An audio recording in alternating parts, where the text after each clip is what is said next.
নমস্কার বন্ধুরা, আমি রিম্পা সমাজপতি বারিক।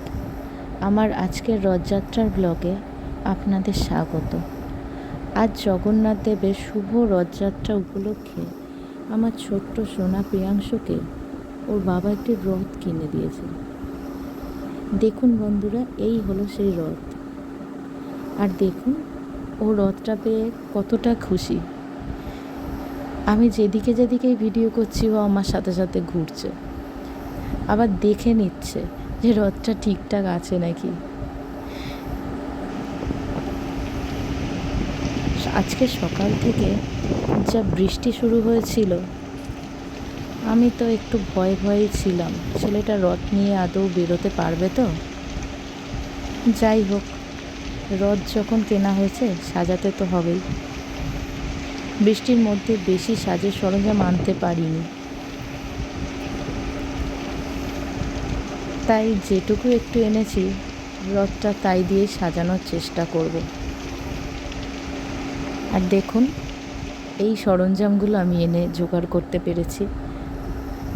আর এই কটা সরঞ্জাম দিয়েই আমি বসে পড়েছি আজকে আমার সোনা বাবার রথটা সাজাতে। শুরু হয়ে গেছে আমাদের রথ সাজানো। জানেন বন্ধুরা, আমরা যখন ছোট ছিলাম তখন দেখেছি রথের লাঠিগুলো কত মোটা ছিল, আর সেগুলো রং করে রোদে শুকানো হতো, তারপর রথ তৈরি করা হতো। আর এখন তো কাঠের ওপর প্লাস্টিক দিয়েই রথ তৈরি করে দেওয়া হয়। লাঠিগুলি এতটাই শৌখিন হয়ে গেছে যে মনে হয় হাত দিলেই ভেঙে যাবে। আর দেখুন, আনতে না আনতেই প্রিয়াংশু একটা লাঠি খুলে পর্যন্ত দিয়েছে।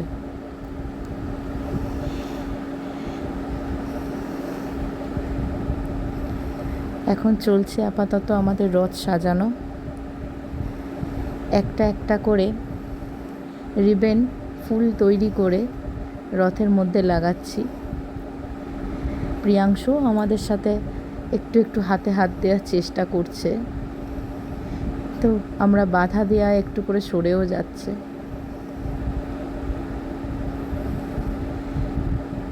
তিন রকম ফুল দিয়েছিলাম, গ্রিন, লাল, ইয়েলো। দেখুন, কথা বলতে বলতে আমাদের রথ সাজানো প্রায় কমপ্লিট।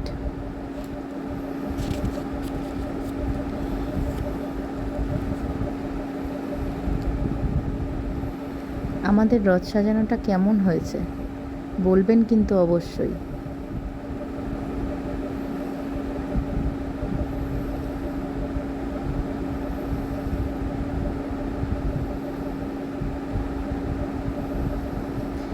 এরপর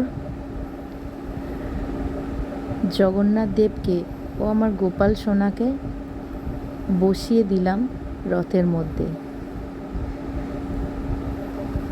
একটি বেলফুলের মালা জগন্নাথ দেবের গলায় প্রথমে পরিয়ে দেওয়ার চেষ্টা করলাম, কিন্তু দেখলাম ওটা ঠিকঠাকভাবে পরানো যাচ্ছে না, তাই আবার ওটাকে খুলে নিয়ে ডবল করে সেটাকে আবার পরিয়ে দিলাম। তারপরে আবার একটা বেলফুলের মালা নিয়ে গোপাল সোনাকেও এই একইভাবে পরিয়ে দিলাম।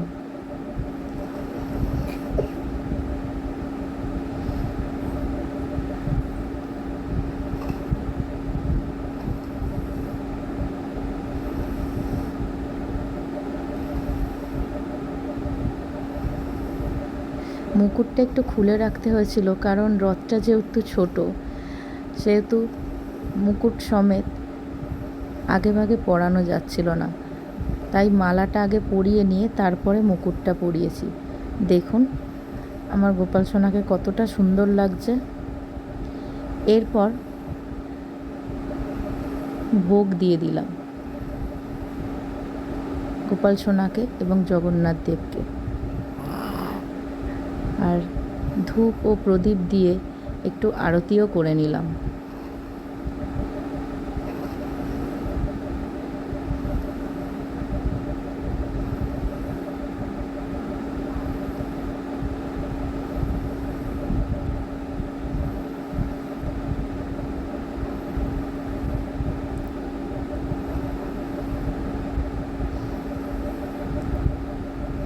আমার ঘরের সমস্ত ঠাকুরকেও একটুখানি আরতি করে নিলাম এবং ভোগও দিয়ে দিয়েছিলাম।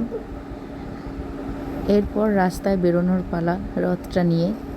কিন্তু রাস্তায় বেরোনোর সময় গোপাল সোনাকে আর নিয়ে যায়নি, কারণ রাস্তাটা খুব খারাপ ছিল, এবড়ো খেবড়ো ছিল, কোথায় পড়ে যাবে সেই ভয়েতেই গোপাল সোনাকে ঘরের মধ্যেই একটু রথ চড়িয়ে আবার তাকে তার সিংহাসনে বসিয়ে দিয়ে আমরা শুধু জগন্নাথ দেবকে রথে বসিয়ে বেরিয়ে পড়েছিলাম। শুরু হলো আমাদের রথ টানার যাত্রা। দেখুন প্রিয়াংশু কতটা খুশি হয়েছে। আমরা রথ টানতে টানতে গেছিলাম সামনের একটি বাবা পঞ্চানন্দের মন্দিরে। ও কিছুতেই অন্য কাউকে রথটা টানতে দিচ্ছিল না, নিজেই যতটা পারছিল টানছিল। দেখুন এই সেই মন্দিরটা কত সুন্দর, তাই না?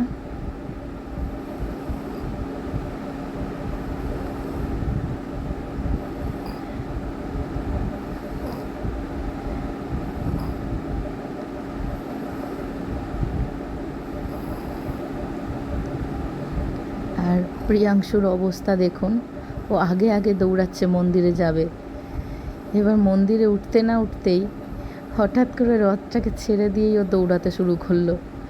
রথটাকে গেটের সামনে রেখেই ও দৌড়েছে। ও ভুলেই গেছে যে জুতোটাও খুলতে হবে, কিছুতে কথা শুনছিল না, পালিয়ে গেছিল জুতো পরেই প্রথমে। তারপরে প্রিয়াংশুর মাসি দিদা গিয়ে ওকে ধরে আনলো, আবার আমি জুতোটা খুলিয়ে দিলাম। তারপরে রথটা নিয়ে আবারও মন্দিরে ঢুকলো। ওখানে আরও অনেক বাচ্চাদের রথ ছিল। দেখুন সবাই কতটা সুন্দরভাবে রথ সাজিয়ে নিয়ে এসেছে, সবাই সবার মতো করে রথ টানছে, খেলছে। এই হলো বাবা পঞ্চানন্দ। অনেকেই এখানে সেদিন বসেছিল, সব বাচ্চারা খেলছিল সামনে, খুবই ভালো লাগছিল।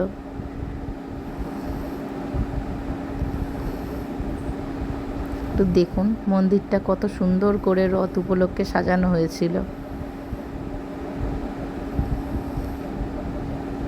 প্রিয়াংশু তো ওখানে অন্য বাচ্চাদের পেয়ে খুব খুশি, একবার করে রথটা নিয়ে যাচ্ছে, আবার রথের দড়ি ছেড়ে দিয়ে নিজেই আপন মনে দৌড়ে দৌড়ে খেলা করছে।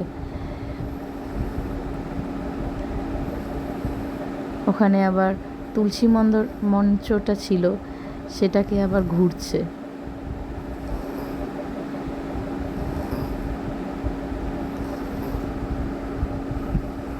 ভয়ও লাগছিল, বাচ্চা মানুষ বারবার সিঁড়িতে ওঠানামা করছে, যদি পড়ে যায়।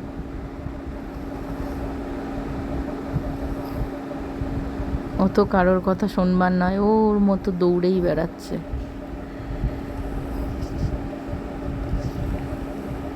তারপর কিছুক্ষণ ভিডিও করার পর এবার আমরা আবার বাড়ির দিকে রওনা দিলাম। রাস্তার মধ্যে প্রিয়াংশু কাউকেই রথ টানতে দেবে না, ধরতে দেবে না, বায়না করছিল। কিন্তু রথ তো ছেড়ে দিলেও যদি জোরে টানতে গিয়ে ফেলে দেয়, সেই জন্য রথের ওপরটায় ধরে রাখা হয়েছিল, আর ও দড়িটা বারবার হাত থেকে ছেড়ে যাচ্ছিল। আস্তে আস্তে আমরা এবার বাড়ির দিকে এগোচ্ছি। বাড়িতে যাওয়ার পথেই আমাদের বাড়ির সামনেই পড়ে একটি ষষ্ঠীতলা, সেটা পেরিয়ে যাচ্ছি এবার বাড়ির দিকে।